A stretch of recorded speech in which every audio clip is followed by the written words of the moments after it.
बहन मायावती जिंदाबाद जिंदाबाद जिंदाबाद। बहन मायावती जिंदाबाद जिंदाबाद जिंदाबाद। बहुजन समाज जिंदाबाद जिंदाबाद जिंदाबाद। बहुजन समाज जिंदाबाद जिंदाबाद जिंदाबाद। बहन मायावती जिंदाबाद जिंदाबाद जिंदाबाद। बहन मायावती बस एक मिनट रुके जिंदाबाद।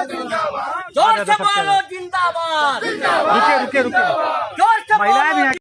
अनुज सरकारी को गिरफ्तार करो। अनुज सरकारी गिरफ्तार करो। अनुज सरकारी को गिरफ्तार। बहन मायावती जिंदाबाद जिंदाबाद जिंदाबाद। बहुजन समाज जिंदाबाद।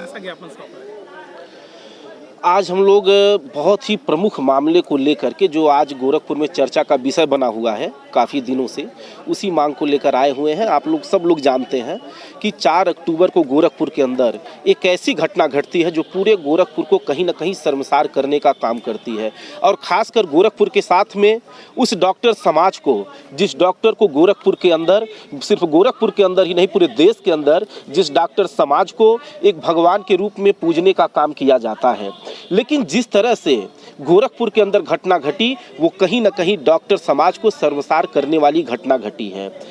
4 अक्टूबर को जिस डॉक्टर को भगवान समझ करके सिपाही पंकज कुमार अपनी पत्नी का इलाज कराने के लिए डॉक्टर अनुज सरकारी के क्लिनिक पे जाकर के इलाज कराने के लिए जाते हैं और डॉक्टर ने अल्ट्रासाउंड लिखने का काम किया और उस सिपाही ने अपने उस डॉक्टर को भगवान मानते हुए उसके आदेशों का पालन करते अल्ट्रासाउंड कराने के लिए जब वो जाता है तो डॉक्टर अनुज सरकारी से पूछा जाता है, डॉक्टर अनुज सरकारी से वो पूछता है कि अन्य जगहों पे डॉक्टर साहब फीस तो बहुत कम ली जा रही है, लेकिन आपके यहाँ अल्ट्रासाउंड का फीस इतना ज़्यादा क्यों है? आपके यहाँ भी वही मशीनें हैं जो अन्य जगहों पर हैं।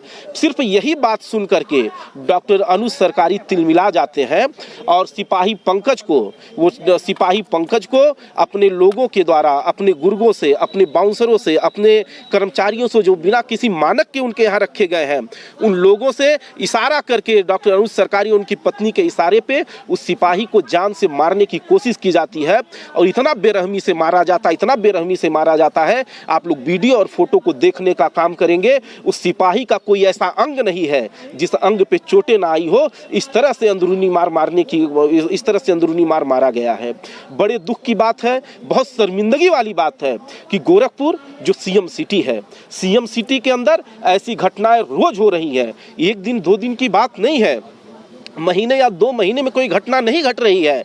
जो सीएम सिटी पूरे प्रदेश के अंदर शांति व्यवस्था कायम करने की बात करते हैं, जो अमन चैन कायम करने की बड़े बड़े ढकोसली बातें करते हैं, आप उनके गिरेवान में गोरखपुर के अंदर झाँक कर देखने का काम करेंगे तो कोई ऐसा दिन नहीं बचता है जिस दिन गोरखपुर के अंदर हत्याएं न होती हों। कोई ऐसा दिन नहीं बचता है जिस दिन बहन बेटियों की आबरू न लूटी जाती हो। कोई ऐसा दिन नहीं बचता है जिस दिन चोरी डकैती जैसे काम इस गोरखपुर के अंदर न होते हों।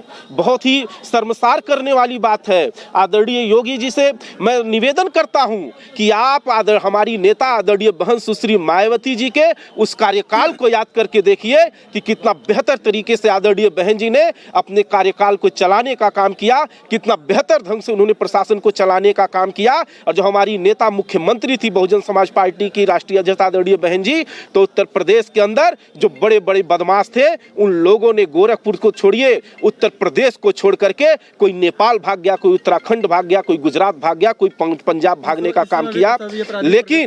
लेकिन आज के डेट में जो योगी जी के, श्री योगी आदित्यनाथ जी के जो अपने विरोधी हैं, जो उनके अपने विरोधी हैं, सिर्फ उनके ऊपर कार्रवाई की जा रही है, सिर्फ उनके घरों पे बुलडोजर चलाया जा रहा है। और जो मुख्य अपराधी हैं, जिनसे उनके अच्छे संबंध हैं, उन लोगों को एक बार पुनः उत्तर प्रदेश के अंदर बुला लिया गया है। और इससे बड़ी घटना और क्या हो सकती है?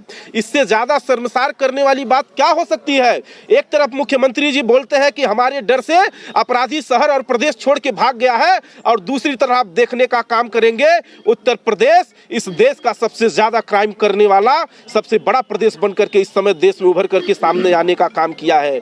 हम लोग इस बात से काफी दुखी हैं कि एक सिपाही जो पुलिस विभाग का सिपाही है, जिसके साथ कप्तान साहब को स्वयं खड़ा होना चाहिए अपने सिपाही को न्याय दिलाने के लिए।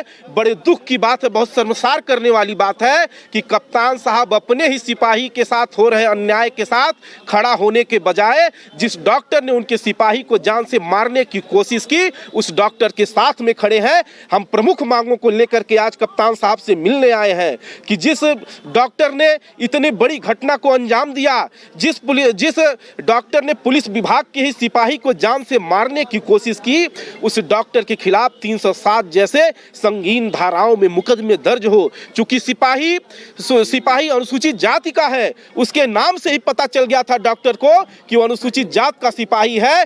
जातीय हिंसा करते हुए उस सिपाही को मारा गया है। तो हम निवेदन करेंगे कप्तान साहब से कि उस डॉक्टर के ऊपर सिपाही की पत्नी ने जो तहरीर दिया है उसमें ST/SC एक्ट के मुकदमे को भी दर्ज करने का काम करें, और उनके जो गुर्गे हैं, डॉक्टर के जो गुर्गे हैं, उन लोगों के ऊपर भी इन संगीन धाराओं के साथ में गुंडा एक्ट लगाने का काम किया जाए। इन्हीं मांगों को लेकर के आज हम लोग कप्तान साहब के पास आए हुए हैं।